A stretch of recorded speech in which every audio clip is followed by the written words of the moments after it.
ఆంధ్రప్రదేశ్లో రాయలసీమ పశ్చిమ ప్రాంతంలో ఆదోనిని జిల్లా చేయాలని గత దాదాపుగా 5 నెలలు ఆదోని చుట్టుపక్కల మంత్రాలయం, ఆలూరు, పత్తికొండ, ఎమ్మిగనూరు అయినటువంటి తాలూకాలు కలిపి ఆదోని జిల్లాగా చేయాలని ఈ ప్రాంత ప్రజలు నిరాహార దీక్షలు, ధర్నాలు చేస్తున్నప్పటికీ కూటమి ప్రభుత్వం ఏమాత్రం పట్టించుకోకుండా కాలయాపన చేస్తుంది. ఇలాంటి ప్రభుత్వానికి తగిన బుద్ధి చెప్పాలని ఆదోని జిల్లాగా ప్రకటించే వరకు పోరాటం చేస్తామని తెలియజేస్తూ ఈ రోజు ధర్నాలో భాగంగా మంత్రాలయం నియోజకవర్గం వేదికగా ఎమ్మెల్యే బాలనాగిరెడ్డి అధ్యక్షతన భారీ వైఎస్ఆర్సీపీ కార్యకర్తలు జన సందేహం మధ్య ధర్నా సాగింది.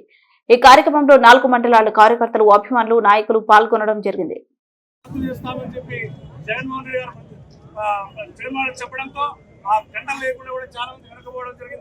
కాబట్టి ఇది మొట్టమొదటిగా మనకు విజయం సాధించినట్లే. ఆ విధంగా కోటి సంతకాల స్వీకరణతో అదేవిధంగా ఇప్పుడు 80 రోజుల నుంచి మనం ఆదోని జిల్లా కోసం పోరాడుతున్నాం.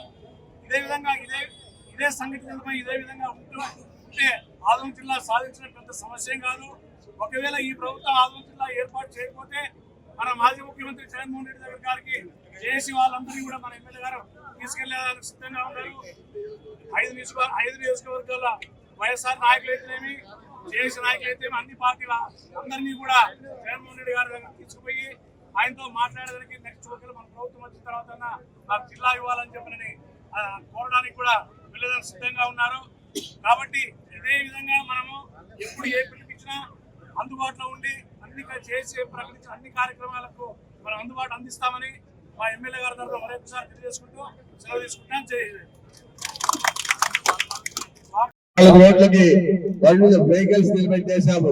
తప్పకుండా ఒకటి ఆలోచన చేసుకొని మేము ముందుకు పోతాము, సాధించే వరకు పోరాడతామని అందరికి తెలియజేస్తున్నారు.